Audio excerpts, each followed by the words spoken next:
السلام عليكم. الحمد لله رب العالمين والصلاة والسلام على رسوله الكريم. أما بعد، أعوذ بالله من الشيطان الرجيم. بسم الله الرحمن الرحيم.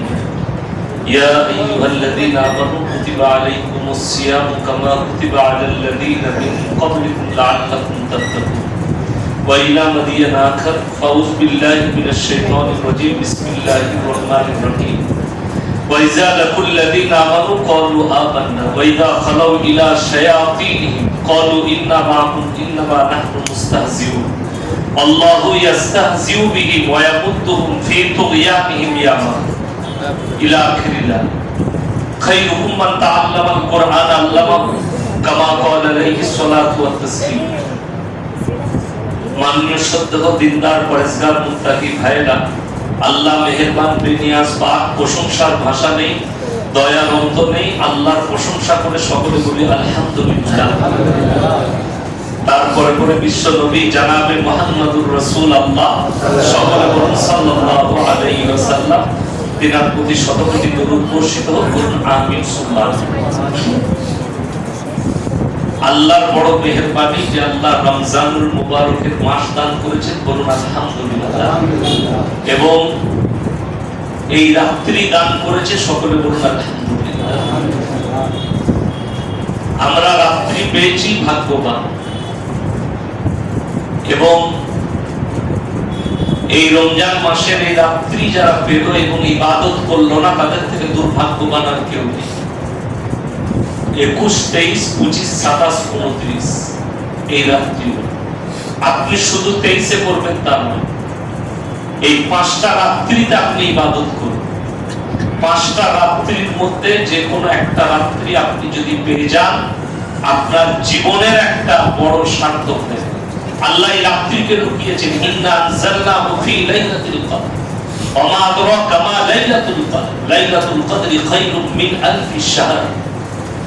আমি এমন এক রাত্রি দান করেছি, আমার নবী এই রাত্রিকে আমি গোপন করেছি। এবং রাসূল আকরাম সাল্লাল্লাহু আলাইহি ওয়াসাল্লাম তিনি বললেন, তোমরা এই রাত্রিকে রমজানুল মুবারকের মাসে বিজয় রাত্রিগুলোতে খোঁজ করো। 21, 23, 25, 27, 29 নবীজি সাল্লাল্লাহু আলাইহি ওয়াসাল্লাম এই রাত্রিগুলো বিশেষভাবে ইবাদত করেছেন। কেন? সবে কদরের জন্য। বর্তমানে পশ্চিম বাংলায় বিভিন্ন মসজিদে একটা মারাত্মক বেদাত, যেটা আপনি মিডিয়া বুরুজু দেখতে পাবেন, অনেক জায়গায় আছে।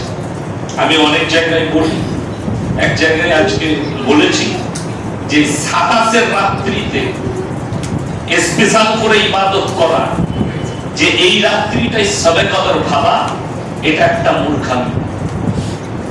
এবং এটা ভাবার কারণে এমন একটা বেদাত কাজ চালু হয়েছে পশ্চিম বাংলা জুড়ে তথা ভারতবর্ষ জুড়ে। এই 27-এর রাত্রিতে কোরআন খতম হয়, 27-এর রাত্রিতে ইবাদত করে, বাকি আর ইবাদত করে। আমার বর্ধমান জেলার কথা বলছি, অনেক গ্রামে আছে যে এই 27-এর রাত্রিতে সবে কদর ভেবে কিছু বড় লোক আছে, তারা নামাজ তো পড়েই না, 5 কেজি 10 কেজি মিহিদানা মিষ্টি কিনে নিয়ে সেই ইমামকে দিয়ে দিল, এটা বিলি করে দিবেন নামাজের পর। দিয়ে কি ব্যাপার বলে, এইটা দিয়ে যান না, পুরো রোজার মাস রোজা রাখে না, খালি 27-এর রোজাটা রেখেছে। এর থেকে বড় বেদাত আর কিছু নেই। এটা মিটতে হবে। আপনি ইবাদত করবেন 21, আর যে পুরো রমজান রোজা রাখলো না, তার একটা রোজাই কিনা। আর যদি মনে করে আমি সবে কদর পেয়ে গেলাম শুধুমাত্র 27-এ, কোরআনে আছে ওয়ামা কারু ওয়ামা কারাল্লাহু ওয়াল্লাহু খায়রুল মাকিরিন। তোমরা বেশি মাক্কারি চালবাজি করো, আমার আল্লাহ থেকে বড় চালাক পৃথিবীতে কেউ নেই। সৃষ্টিকর্তাকে আমাদের আল্লাহ, তা আপনি চালাক বেশি, আপনাকে যিনি সৃষ্টি করেছেন তিনি চালাক। যেমন ইফতারি, তাকওয়া, কোরআনে আছে লাআল্লাকুম তাত্তাকুন, তোমাদের তাকওয়াকে রমজান মাসে বাড়িয়ে দিই, বলুন সুবহানাল্লাহ। তাকওয়া কখন বাড়ে? তাকওয়া বাড়ে ইফতারির সময়। কখন? ইফতারির সময় তাকওয়া বাড়ে। কিন্তু আপনি বলুন, একটা বেরোজগার ইফতারিতে বসলে তার কোনো তাকওয়ার ব্যাপার আছে? নাই। আজকে মুসলমান যদি ঠিক মতো ভাবে রোজাটাকে রোজা ভাবতো, তাহলে আমাদের সমাজে ইসলামকে নিয়ে মজাক উড়ানো হতো না। আজকে মজাক হচ্ছে ইফতারি পার্টির নামে, বিভিন্ন জায়গায় হচ্ছে ইফতারি পার্টি, যেখানে বহু বেঈমান কাফের এসে বসছে। আপনারা পশ্চিম বাংলায় নজর করছেন, এটা মসজিদ, আল্লাহর ঘর, তারপরেও বলে যাচ্ছি, নজর দিচ্ছেন। যে লোক ইফতারি করেছে সে লোক এখন ইসলাম বিরোধী। যে লোক ইফতারিতে বসেছে, টুপি মাথায় দিয়ে দোয়া করেছে, সেই লোক এখন বলছে মুসলিম দিকে মারব, মুসলিম দিকে তাড়িয়ে দেব। সেই লোকের মুখের ভাষা, এটা তার ভাষা নয়। কোরআন তাদের জন্য মারাত্মক দলিল। ওয়াইজা লাকুল্লাযীনা আমানু ক্বালু আমান্না ওয়াইদা খালাউ ইলা শায়াতিনিহিম ক্বালু ইন্না মাআকুম ইন্নামা নাহনু মুস্তাহজিউন। হে আমার নবী, পৃথিবীর মানুষকে বলে দাও, তুমি শোনো, তোমার পাশে যারা বসে, তোমার দাস্তারখানে, তোমার রোজায়, তোমার নামাজে যারা দাঁড়ায়, তারা পেছনে গিয়ে বলে আমরা তো শুধু আল্লাহর সঙ্গে মজাক করতে গিয়েছিলাম। আল্লাহু ইয়াস্তাহজিউ বিহিম ওয়া ইয়ামুদ্দুহুম ফি তুগয়ানিহিম ইয়ামাহুন। হে নবী, সেই বেঈমান দিকে বলো, সেই মুনাফিক দিকে বলো, তারা আমার সঙ্গে মজাক করেনি, আমি আল্লাহ মজাক করেছি, তাদেরকে ঈমান দান করিনি। বলুন সুবহানাল্লাহ। যারা ভাবে আমরা আল্লাহর সঙ্গে মজাক করেছি, আল্লাহ তাদের সঙ্গে মজাক করেছে, আল্লাহ তাদেরকে ঈমান দান করেনি। ওই জন্য ইফতারির সামনে থাকবে, অপেক্ষা হবে কার? আল্লাহ। তাকওয়া বেড়ে যায়। আমাদের দেশের রোগ আছে, ইফতারির সামনে কখন বসে? ঠিক 2 মিনিট বাকি আছে, ছুটে এসে মানে বসবে মাত্র যেন টাইম হয়ে যায়, চালিয়ে। ঠিক বললাম না? এমন আমাদের এখানে সময় নয়। দেখবেন আমরা আজান শুনে ইফতারি করি, করি না করি, কিন্তু আজানের সাথে ইফতারির সাথ নাই, টাইমের সাথে সাথ। দিল্লি, বোম্বাই, গুজরাটে যান, সাইলেন্ট বাজানো হয়, টাইম হয়ে গেলে একটা সুইচ মেরে দিল, আপনি ইফতারি করুন, তারপরে আজান, তারপরে আজান। তা না হলে আপনার টাইম হয়ে যাবে, মুয়াজ্জিন কি বলে, ও খেজুর আর পানি খেতে খেতে 1 মিনিট পেরিয়ে গিয়েছে। কথা বুঝতে পারেন? আর রাসূল সাল্লাল্লাহু আলাইহি ওয়াসাল্লামের হাদিস, তোমরা ইফতারি তাড়াতাড়ি করো, তার মধ্যে কল্যাণ আছে। কথা বুঝতে পারেন? তার মধ্যে কি আছে? কল্যাণ আছে, নবীজি বলেছেন। আর যদি দেরি করে, ওই জন্য তাই আমি একজন মিডিয়া বোর্ডের উস্তাদকে বলেলাম, আপনারা মাশওয়ারা করুন, মিডিয়া বোর্ডের লোক সাইলেন্ট বাজান, একটা প্রত্যেক পাড়ায় পাড়ায় এলার্ম থাকবে, সুইচ এক জায়গায় থাকবে, টিপে দিল, ইফতারি করলো, পরে আজান দিয়ে নামাজ, ইফতারি আগে করে নে। বেঈমান কাফেররা যার রোজা নাই তার জন্য ইফতারি নাই, এটা মাথায় রাখবে। যার রোজা নাই তার জন্য ইফতারি নাই। আমি কয়েক বছর আগেকার ঘটনা বলছি। আমি প্রত্যেক দিন রমজান মাসে ফজরের নামাজ পড়ে গোসল করে নিই। কি করে? ফজরের নামাজ পড়ি, গোসল প্রত্যেক দিন। ফজরের নামাজ হয়ে যাবে, আমি গোসল করে তারপরে একটু আরাম করি, তারপরে কোথাও আদায়ে বের হয়, মাদ্রাসার কাজে বের হয়। তো আমি মাদ্রাসায় বসে আছি, একটা পেপার এলো, মাদ্রাসার পেপার আসে, বলে নিয়ে আইতো। প্রথম পৃষ্ঠাতে দেখছি একজন টুপি লাগিয়ে আমাদের মতো দোয়া করছে। আমি নিয়ে আই, কোন ওলিটা দেখি। তারপরে দেখছি শ্রী প্রণব মুখোপাধ্যায় রাষ্ট্রপতি ভবনে ইফতারি পার্টি দোয়া করছে। নিচে লিখেছে টাইপ করে, ইসলাম হচ্ছে শান্তির ধর্ম, রোজা রাখলে আত্মার শান্তি পাওয়া যায়। আমি বললাম তাহলে ইসলাম কবুল করতে দোষ কোথায়? কিন্তু এটা তো ভাষা নয়, ওইটা হচ্ছে ওয়াইজা লাকুল্লাযীনা আমানু ক্বালু আমান্না ওয়াইদা খালাউ ইলা শায়াতিনিহিম ক্বালু ইন্নামা নাহনু মুস্তাহজিউন। ওটা আপনার মুখের ভূয়সী প্রশংসা, পেছন হচ্ছে আমরা মজাক করি আল্লাহর সঙ্গে। এইটা মুসলমানরা বুঝে না। এটা যদি আপনি বুঝে যান, আমি একটা জলসায় পড়েছি, যতগুলো মুসলিম নেতা নেমখারামি করে অমুসলিমদের ঠাকুর ভাষা তাদের অনুষ্ঠানে যাচ্ছে, তাদেরকে মহব্বত করে নয়, তাদের ভোটকে মহব্বত করে বেঈমানি করে যাচ্ছে। আর যতগুলো অমুসলিম নেতা আপনার ইফতারি পার্টি বলুন, আপনার নামাজ বলুন, যেখানে আসছে ভালোবেসে নয়, তার কয়েকটা দলিল আছে, তারা পার্টি পাল্টাইছে, তাদের রূপ পাল্টে গেছে আপনার বিরুদ্ধে, আপনাকে গালি, আপনার বিরুদ্ধে গালি, কোরআনের বিরুদ্ধে, আল্লাহর বিরুদ্ধে গালি তাদের মুখ থেকে বেরিয়েছে। ওই জন্য কোরআন সাবধান করেছে আপনাকে, ইযা জাআকাল মুনাফিকুনা ক্বালু নাশহাদু ইন্নাকা লারাসূলুল্লাহ আল্লাহু ইয়াশহাদু ইন্নাকা লারাসূল। হে আমার নবী, মুনাফিকরা বলছে আমরা সাক্ষী দিচ্ছি আপনি আল্লাহর রাসূল, কিন্তু আমি আল্লাহ বলছি তুমি আমার রাসূল। মুনাফিকরা তোমাকে মিথ্যা কথা বলছে, তারা তোমাকে বিশ্বাস করে না, তোমার সঙ্গে ধোঁকা দিচ্ছে। এটা আল্লাহ নবীজিকে বলছেন, আয়াত পাঠাচ্ছেন, তুমি তাদের কাছ থেকে সাবধান হও। মুমিন, তুমি ধোঁকাবাজদের কাছ থেকে, মুনাফিকদের কাছে সাবধান হও। মুনাফিক, পৃথিবীর ইতিহাস বলছে ইসলামের যত বড় ক্ষতি হয়েছে মুসলমানদের দ্বারা। হযরতে হোসেনকে শহীদ করেছে মুসলিমরা, টিপু সুলতানের যে ক্ষতি করেছে মুসলিমরা, আলাউদ্দিন আপনার আইয়ুবী, সুলতান আলাউদ্দিন আইয়ুবী, তাকে যে হত্যা করার প্ল্যান করেছে তার নিজের লোক। অটোমান সাম্রাজ্যের যে ক্ষতি করেছে সে হচ্ছে মুসলিম। যারা ইতালি সাথ দিয়েছে ভেতরে, ইতালিকে বলেছে হুতি তুমি লাল সাগরে হামলা করো, এদের সব কিছু ক্ষমতা শেষ হয়ে যাবে। এই চক্রান্ত ফাঁস করেছে একজন মুসলিম। নবাব সিরাজউদ্দৌলাকে হত্যা করেছে মুসলিম। তারা কে প্ল্যান দিয়েছিল, তার নাম হচ্ছে মির্জাফর। আপনি কি বলছেন এখন আর মির্জাফর নাই? 100টা মির্জাফর পাবেন মুসলিমদের মধ্যে, যারা ইসলামের ক্ষতি করছে, যারা ইসলামের উপরে দুশমনি করছে, মুসলমানদের কাছে মুনাফিক সেজে। যেটা নবীজি জামানায় ছিল, নবীজি সাবধান করেছেন, আপনি যখন বুঝতে পারবেন এ লোক মুনাফিক, এ লোক ইসলামের ক্ষতি করছে, আপনি তার কাছ থেকে দূর হয়ে যান, তার কাছ থেকে দূরে সরে আসুন, তার কাছ থেকে দূরত্ব বজায় রাখুন। তা না হলে আপনার ঈমান আমল সব ধ্বংস করে যাবে। পৃথিবীতে কিয়ামতের পূর্বে সবথেকে মারাত্মক লড়াই হবে, সেই লড়াইটা হচ্ছে ধর্মযুদ্ধ হবে। বর্তমানে শুরু হয়ে গেছে। এই চেয়ারের জন্য, পদের জন্য সবাই সব কিছু করতে পারে। মির্জাফর ধোঁকা দিয়েছিল নবাব সিরাজউদ্দৌলাকে, কিসের জন্য? পদের জন্য। ইংরেজরা আমাকে পদ দিবেন। টিপু সুলতানকে তার বাড়ির লোক ধোঁকা দিয়েছে, তার কারণ আমাকে পদ দেওয়া হবে। সব ধোঁকা। ওই জন্য আপনাকে বলে দিই, সবাই নিয়োগ করুন আমরা মুমিন হব, বলুন ইনশাআল্লাহ। মুমিনের লাভ আছে, বেঈমানের কোনো ফায়দা নাই। মুমিন ফায়দা পাবে। আল্লাহর কসম করে বলছি, তার কাছে সম্পদ থাকবে না, মান থাকবে না, কিন্তু ব্যক্তিটা মুমিন কিয়ামতের দিনে কামিয়াব। আল্লাহ কিয়ামতের দিনে ধন সম্পদ দেখবেন না। কোরআনে আছে, ইন্না জাআলনা মা আলাল আরদি যিনাতাল লাহা লিনাবলুয়াহুম আইয়ুহুম আহসানু আমালা। এটা কোরআন, সূরা কাহফ।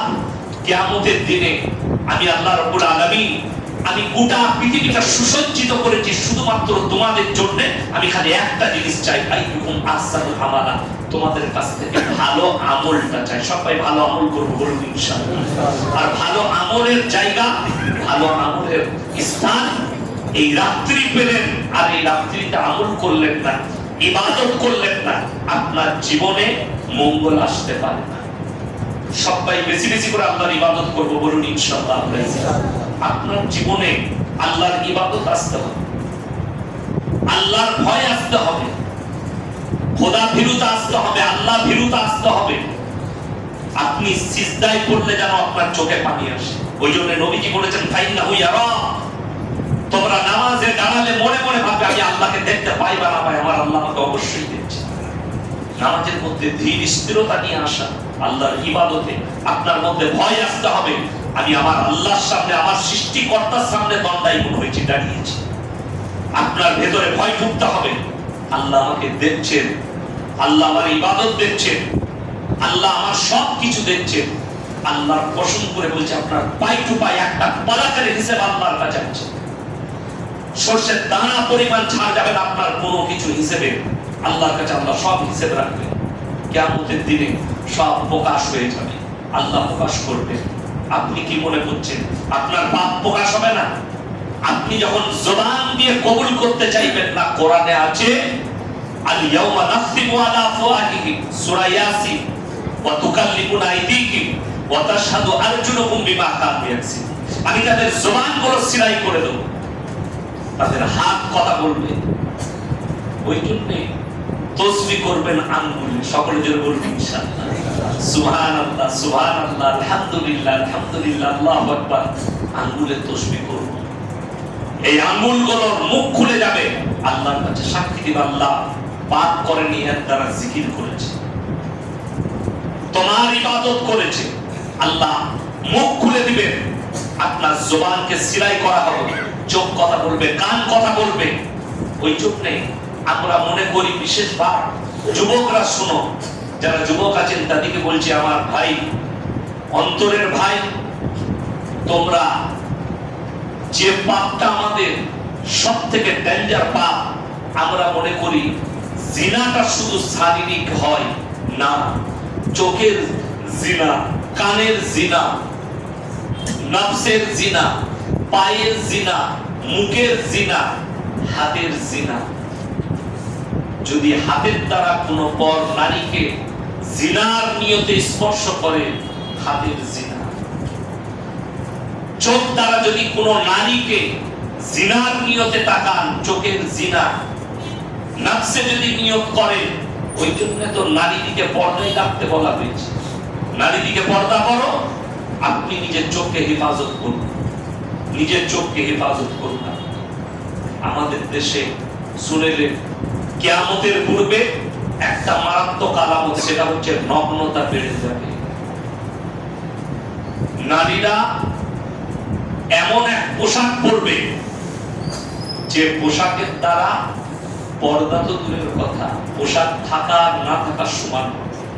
আপনি তাকিয়ে দেখুন পৃথিবীর দিকে, পুরুষদের পোশাক লম্বা হয়েছে, নারীদের পোশাক ছোট হয়েছে। যে যত ছোট পোশাক পরবে সেটার নাম হচ্ছে ফ্যাশন, আধুনিকরণ, মডেলিং।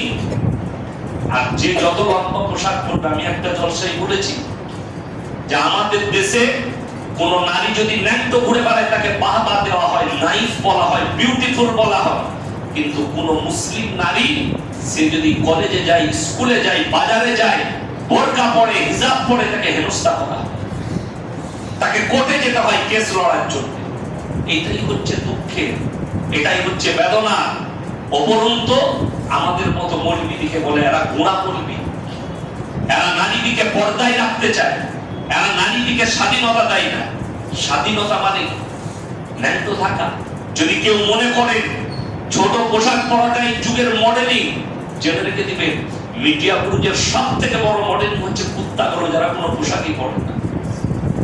এদের থেকে বড় মডেলিং কেউ না, এরা তো কোনো পোশাকই পরে না। কিন্তু আপনি যদি বলেন মডেলিং, আল্লাহর কসম খেয়ে বলে যাচ্ছি, ইসলাম মডেলিং ছিল, মডেলিং আছে, কিয়ামতের সকাল পর্যন্ত মডেলিং থাকবে। যদি বলি সুবহানাল্লাহ। আচ্ছা, নবীজি যে কোরআন দিয়ে গেছে, সে কোরআন পরিবর্তন হয়েছে? কথা বলেন। নবীজি যে হাদিস দিয়ে গেছে, তা পরিবর্তন হয়েছে? আর কিয়ামত পর্যন্ত হবে? হবে না। যদি বলেন মনীষের মডেলিং কি, মডেলিং সভ্যতা বলে দিই। আপনি কলকাতা থেকে স্টার্ট করুন, দিল্লি রোডে চেপে যান, দিল্লি রোডটা আমার রোড। আপনি সাঁতরাগাছিতে চাপবেন, দিল্লি রোডে বর্ধমানের দিকে যাবেন, বর্ধমান থেকে পাক্কা 26 কিলোমিটার গেলি আমার মাদ্রাসা, হাই রোডের উপরে আমার গ্রাম, আমার মাদ্রাসা।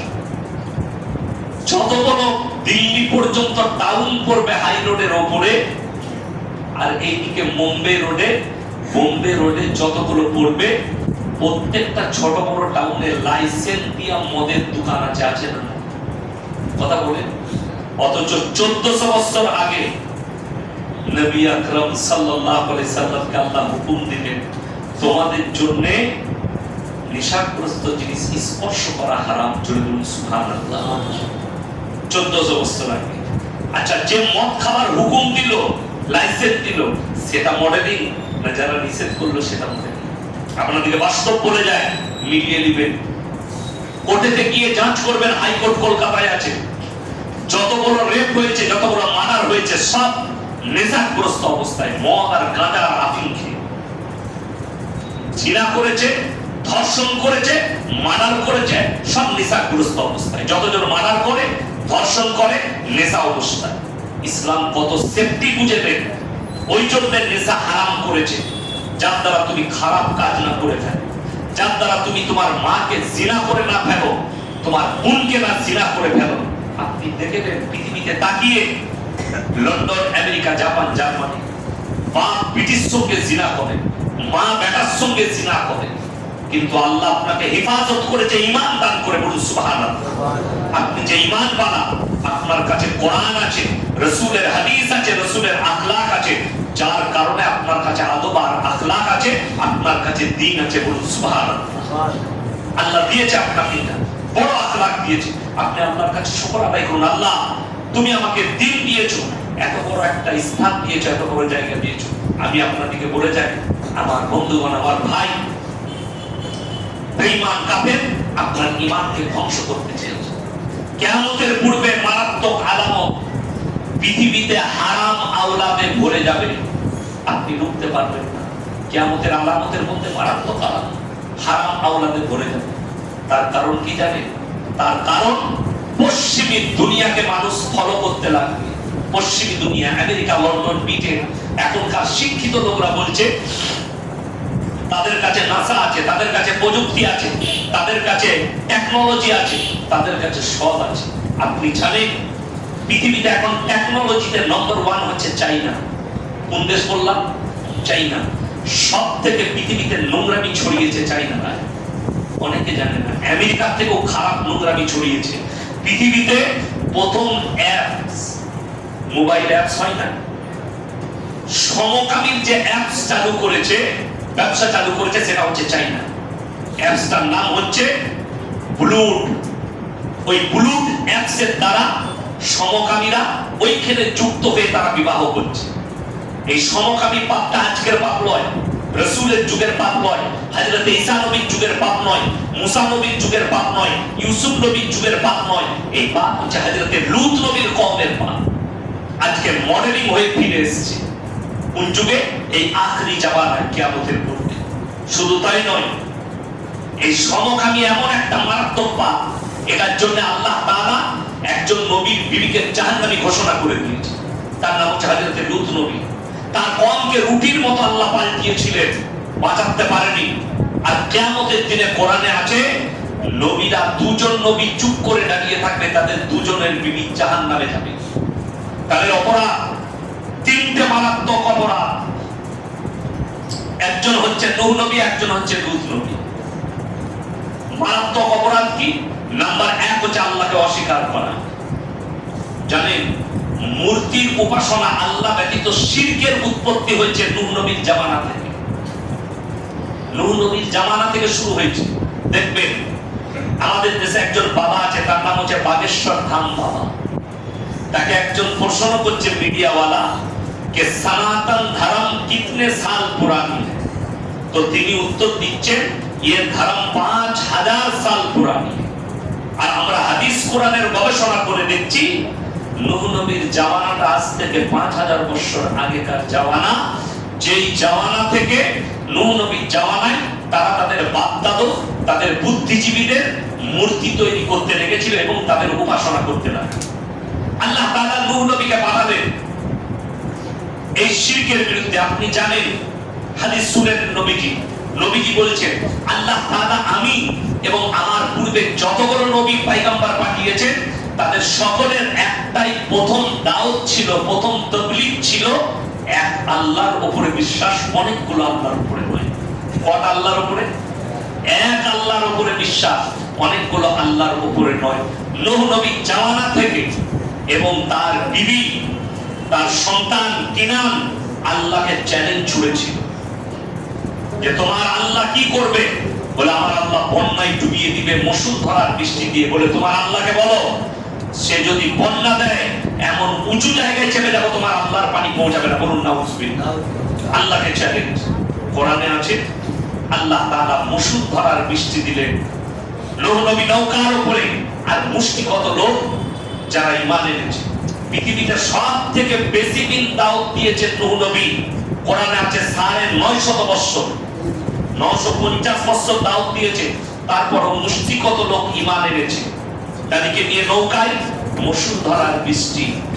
আল্লাহ তাআলা গোটা পৃথিবীটা ডুবালেন।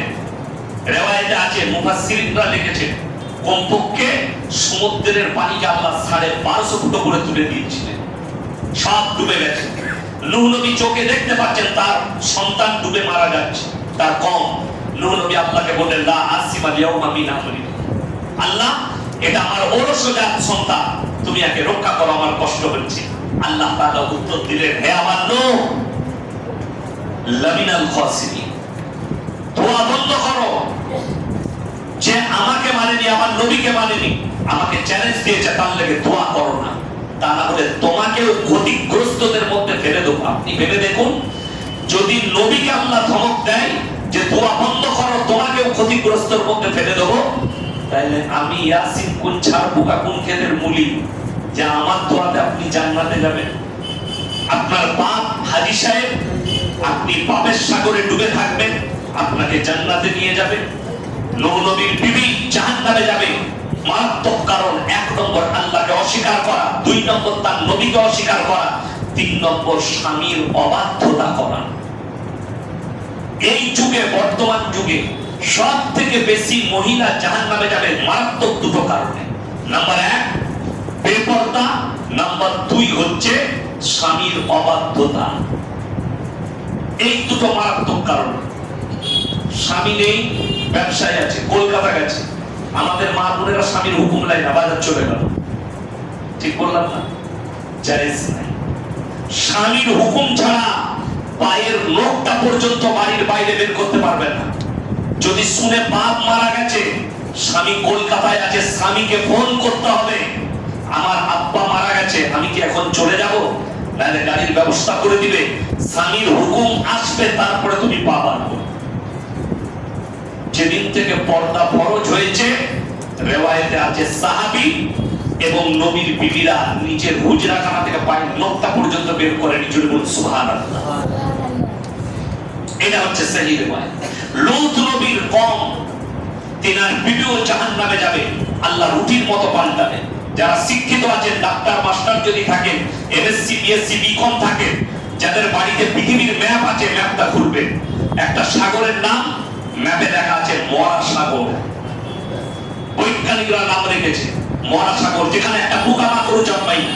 রিওয়ায়েতে আছে আল্লাহ ওই জায়গায় লূত নবীর কওমকে আল্লাহ রুটির মতো পাল্টালেন এবং তারা এতটা অভিশপ্ত, কিয়ামত পর্যন্ত ওই জায়গায় একটা পোকামাকড় পর্যন্ত জন্মাবে না।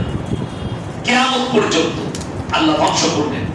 قال الملأ الذين استكبروا من قومه لئن اتبعتم شعيبا انكم اذا لخاسرون। হযরত শুআয়ব নবী তার কওমকে বললেন, হে আমার কওম, তোমাদেরকে অনুরোধ জানাচ্ছি, তোমরা এই সমস্ত পাপ কাজ থেকে সরে এসে আমার আল্লাহকে বিশ্বাস করো। আমি আল্লাহর পয়গম্বর, আল্লাহ হুকুম দিলেন দাওয়াত দাও। তোমরা এই সমস্ত লোককে মানো না, এদের উপাসনা করো না, পাথরের উপাসনা করো না, গাছের উপাসনা করো না, আমাকে বিশ্বাস করো নবী হিসাবে, আমার আল্লাহকে। তার কওমের সর্দাররা কি বললো জানেন? তুমি যদি আল্লাহর দাওয়াত দাও, তোমার কথা যারা মানবে এবং তোমাকে আমরা হত্যা করে দেব। قال الملأ الذين استكبروا من قومه لئن اتبعتم شعيبا انكم اذا لخاسرون। হে আমার নবী, আপনি কি দেখেননি আমি শুআয়ব নবীর কওমকে এমন ভাবে ধ্বংস করলাম, সেই জায়গা থেকে মনে হয়নি এখানে কোনো জনবসতি ছিল, আমি খেলার মাঠের মতো করে দিয়েছি, ধরে পাল্টিয়ে লেভেল করে দিয়েছি। জোরে বলুন সুবহানাল্লাহ। আপনি কি ভাবছেন আল্লাহ আপনাকে আমাকে ধ্বংস করতে পারে না? আপনার মনে হবে আমি মিটিয়াপুরে শুয়ে আছি, দীঘা আমার থেকে 200 কিলোমিটার দূর। আল্লাহ প্রথম ঝাপটাটা আপনার মিটিয়াপুরে মেরে গোটা কলকাতাকে টেনে ঢুকিয়ে দিতে পারেন, পারেন না? পারেন না। আমার আল্লাহ ইচ্ছা করলে, ওই জন্য মাথায় রাখবেন, কেউ যদি মনে করে আমি দামি বাড়ি বানিয়েছি, তাদেরকে বলবো আল্লাহর মারের আওয়াজ নাই। একবার খালি তাকিয়ে দেখো আমেরিকার ক্যালিফোর্নিয়ার দিকে, মিডিয়াপুরুজের যত বড় বাড়ি আছে তার অর্ধেক বিক্রি করে দিলেও অত দাম হবে না। একজন আর্টিস্টের বাড়ি 12,000 কোটি টাকা খরচ করে বাড়ি বানিয়েছে, কয়েক মিনিটের মধ্যে বাড়িটা গলে নেমে গেছে। কয়েক হাজার কোটি টাকার গাড়ি, রোলস রয়, বিএমডব্লিউ, মার্সিডিজ, অডি, ফারারি, কয়েক হাজার কোটি টাকার গাড়ি আগুনের ভস্ম হয়ে ছাই হয়ে ঢুকে গেছে। আল্লাহর কুদরতে একটা চিঙ্গারিতে, কোন মানুষ চিঙ্গারি দেয়, ভেবে দেখুন, পৃথিবীর মানুষকে আল্লাহ এগুলো দেখাচ্ছে, এগুলো তো শুধুমাত্র আমার একটা ঝালাক। আমি আল্লাহ যদি বলি হয়ে যা, সঙ্গে সঙ্গে ধ্বংস হয়ে যায়। ইদা শামসু কুবিরা ওয়া ইদা নুজুমুন কাদারা ওয়া ইদা জিবালু সুইকিরা। তোমরা চোখে দেখতে পাবে আসমানকে ফাটিয়ে চৈচাল্লা করে দাও, জমিন তছনছ হয়ে যাবে, চন্দ্র সূর্য একে অপরের সঙ্গে টক্কর খাবে, পাহাড়গুলো রঙিন পশমের মতো উঠতে থাকবে, মানুষের কাছে ধুলিকণার মতো উড়বে। আপনি কি করে ভাবছেন দুনিয়া টিকে থাকবে? আল্লাহর কসম, দুনিয়া ফানা হবে। যেমন আমাদের মধ্যে আমাদের মৃত্যু আছে না নেই? আল্লাহ কোরআনে বলে দিয়েছেন আমি এই পৃথিবীকে ধ্বংস করব। কেন? এই পৃথিবী আসল জায়গা নয়। আপনাকে তিনটে মারাত্মক প্ল্যাটফর্ম পার করতে হবে। নাম্বার 1 কবর, কবরের প্ল্যাটফর্ম। দ্বিতীয় নম্বর হচ্ছে কিয়ামতের ময়দান। তারপরে হচ্ছে জান্নাত আর জাহান্নাম। আপনি যদি জান্নাতের উত্তর অধিকারী হতে চান, সবাই নিয়ত করে নেন আজ থেকে আমরা ঈমানওয়ালা হব। সকলে জোরে বলুন ইনশাআল্লাহ। আপনি নিজেকে পাপ থেকে বাঁচান। কিভাবে বাঁচাবেন আমি আপনাকে বলে দিই। আমরা মানুষ তো, নিসিয়ান থেকে ইনসান শব্দ এসেছে, মানুষ মানে ভুলে যাওয়া। আমরা যখনই এই মসজিদে এসেছে 23শে রমজান, রমজান মাসে দেখবেন মানুষের ভিড় হয় না হয় না? মসজিদে যুবকরা ভিড় করে নামাজ পড়ে, কিন্তু রমজান কেটে গেলে আবার আস্তে আস্তে সরে যায়। মানুষ তো, মানুষ ভুলে যায়, মানুষ পাপ করবে। সবাই আজকের রাত্রিতে ক্ষমা চাইবে, বলুন ইনশাআল্লাহ। আমার একজন উস্তাদ মিশকাত শরীফ পড়ান, তো তিনি একটা সুন্দর আরকানের বই লিখেছেন। তার বইতে আমি পড়লাম, তিনি লিখেছেন हर मुसलमान के लिए जरूरी है कि वो मुराकाबा करे। मुराकाबा की সারাদিন তো আমরা কাজ করি না করি না, মানুষের সঙ্গে মিলামিশা, কথা বলা, উঠা বসা সারাদিন করি, তার মধ্যে ইবাদত আছে, সবকিছু আছে। ইনসান নামাজ পড়ে হয় বাড়িতে, তা না হয় মসজিদে, নিরালায় এক জায়গায় বসে মাথাটা নিচু করে আপনি মনে মনে ভাবুন, আল্লাহ আজকে আমার সারাদিন কটা পাপ হয়ে গেছে অজান্তে। আপনি ইস্তেগফার পড়ে নেন, আল্লাহ ভুল করে দিয়েছি, ইস্তেগফার করছি, আস্তাগফিরুল্লাহ। সবাই একবার বলুন আস্তাগফিরুল্লাহাল্লাযী লা ইলাহা ইল্লা হুয়াল হাইয়ুল কাইয়্যুম ওয়া আতুবু ইলাইহি। আপনার ক্ষমা চাওয়া হলো না আল্লাহর কাছে? ক্ষমা চাওয়া হলো। এরপর আপনি আবার মনে মনে ভাবুন, সারাদিন আল্লাহ আমার দ্বারা কতগুলো ভালো কাজ হয়েছে, আমি কটা মানুষের উপকার করেছি, 5 ওয়াক্তের নামাজ পড়েছি, আল্লাহ এত বড় মানুষের উপকার করেছি, আল্লাহ তোমার শুকর আদায় করছি, আমার ক্ষমতা নাই, আল্লাহ তুমি আমার দ্বারা করিয়ে নিয়েছো। সারা দিনে পাপের ক্ষমা চাওয়া হলো, সারা দিনে ভালো কাজের আল্লাহ শুকর আদায় করা হলো। বুঝতে পেরেছেন ব্যাপার? এটা আপনি প্রত্যেক দিনকার মামুল তৈরি করুন, বাড়িতে নিরালায় মুরাক্কাবা করুন, যাতে আপনার পাপগুলো প্রত্যেক দিন ক্ষমা হয়েছে। কোরআনে আছে সূরা ফুরকান, ইল্লা মান তাবা ওয়া আমানা ওয়া আমিলা আমালান সালিহান ফাউলাইকা ইউবাদদিলুল্লাহু সাইয়্যাতিহিম হাসানাত ওয়া কানা আল্লাহু গফুরুর রহিম। যারা তওবা করার মতো তওবা করবে, ইস্তেগফারের মতো ইস্তেগফার করবে, আল্লাহ তাদের পাহাড়ের মতো গুনাহগুলো ক্ষমা করে অতটা নেকি দান করবে, বলুন সুবহানাল্লাহ। কিন্তু মাথায় রাখবেন, আপনি যদি মনে করেন এই রোজার মাস আছে, যখন ইয়াসিন সাহেব বলে গেল আজকে খুব ক্ষমা চেয়ে নেবো, দিয়ে রোজার মাস পেরিয়ে গেলে আবার চালাবো, তার নাম হচ্ছে জ্ঞান পাপী। একটা ছেলে পাপ করে, একটা অজেনে পাপ করে, একটা অমুসলিম ভাই ইসলাম কবুল করে না করেন, আল্লাহর কসম করে বলছে এটা কোরআন এবং হাদিস, যেদিনে ইসলাম কবুল করলে আল্লাহ তার বিগত জীবনের সমস্ত শিরকের পাপগুলো ক্ষমা করে দিবে। জোরে বলুন সুবহানাল্লাহ। কেন? সে অজ্ঞাত অবস্থায় করেছে, সে জানতো না ধর্ম সম্পর্কে, ইসলাম সম্পর্কে করেছে, কিন্তু যেদিন থেকে ইসলামে চলে এলো আর কিন্তু ওই পাপ করা যাবে না। আপনি জেনে গেলেন নেশাগ্রস্ত জিনিস হারাম, আপনি কিন্তু আর করতে পারবেন না। আপনি জেনে গেলেন সুদ হারাম, আমার এই কথাটা যাদের কানে পৌঁছাচ্ছে, ওয়াহাল্লাল্লাহুল বাইয়া ওয়া হারামার রিবা, সুদকে হারাম করেছি, ব্যবসাকে হালাল করেছি, তারপরে যদি আপনি সুদের ব্যবসা করেন, কিয়ামতের দিন আপনি জবাব দিবেন আপনি হারাম কাজ করছেন জেনে শুনে। এরপরে বলছেন মনি সাহেব আমি রোজার মাসে ক্ষমা চেয়ে নেব। তুমি তো জেনে শুনে করেছো। তাই সকল ভাইকে অনুরোধ করছি যে সবাই নিয়ত করে নেন, আমরা নিজেদের পাপ থেকে বাঁচাবো। জোরে বলুন ইনশাআল্লাহ। হারাম কাজ থেকে নিজেদেরকে বাঁচান। আর আমি সকলে আমরা মানুষ তো, চলতে ফিরতে ভুল হয়ে যায়, একে অপরকে ক্ষমা করবেন। বলুন ইনশাআল্লাহ। ক্ষমা করতে শিখো, ক্ষমা করতে জানতে হবে। ক্ষমা করুন। বাপ বেটা অন্যায় করেছে, বেটা যদি বলে আমার বাপ ভুল হয়ে গেছে, আপনি ক্ষমা করে দেন সঙ্গে সঙ্গে। এটা হচ্ছে মুমিনদের একটা আখলাক, একে অপরকে ক্ষমা। দেখবেন মাইয়া ধরে দাঁড়িয়ে বলে না যে কোনো যদি ভুল করে তাকে ক্ষমা করে দিবেন। তো মুমিনদের আখলাক ক্ষমা করে দেওয়া। কোন মানুষ যদি মারা যায় তার খারাপ গুণগুলো বলো না, ভালো গুণগুলো বলো। আমার ভাই, আপনারা আমার জন্য দোয়া রাখবেন, আমি আপনাদের জন্য দোয়া রাখি। আমি বহু আমার মাদ্রাসায় ছাত্র আছে, তাদের সাথে আমি গিয়ে শেয়ারি করব। তাই সবাই আমার মাদ্রাসার জন্য দোয়া রাখবেন, আমার জন্য দোয়া রাখবেন। আমাদের মাদ্রাসায় 400 ছাত্র আছে। একটু আপনাদের কাছে রুমাল দিয়ে যাচ্ছে, যে যা পারবেন একটু দিয়ে দেন। আপনারা যে যা পারবেন মাদ্রাসার জন্য। আমি এখনই চলে যাব, তো আপনারা আমার জন্য দোয়া রাখবেন, আমার মাদ্রাসার জন্য। ইনশাআল্লাহ হায়াত বাকি, মুলাকাত বাকি। আগামী বছরে আরো লম্বা টাইম দেবার আমি চিন্তাধারা নিয়ে আসবো। তো ভাই, যে যা একজন কেউ দাঁড়ান, একটু টুপি টুপি নিয়ে যে যা পারবেন।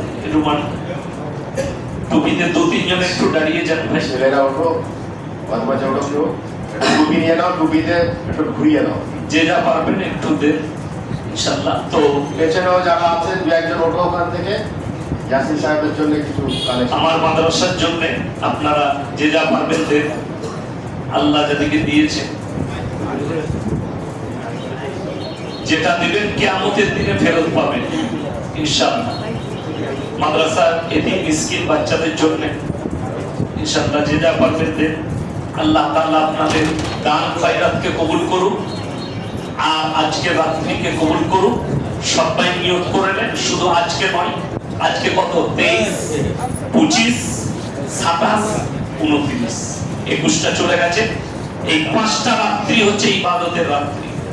এই 5 রাত ইবাদত করলে আপনি কামিয়াবি পাবেন। বলুন ইনশাআল্লাহ সকলে করুন। এই 5টা রাত্রি আপনি ইবাদত করুন। তাই আল্লাহ তাআলা আমাদের সকলকে কবুল করুন, আজকে রাত্রিকে কবুল করুন। আমিন। ওয়া আখিরু দাওয়ানা আনিল হামদুলিল্লাহি রাব্বিল আলামিন। আসসালামু আলাইকুম ওয়া রাহমাতুল্লাহি ওয়া বারাকাতুহু।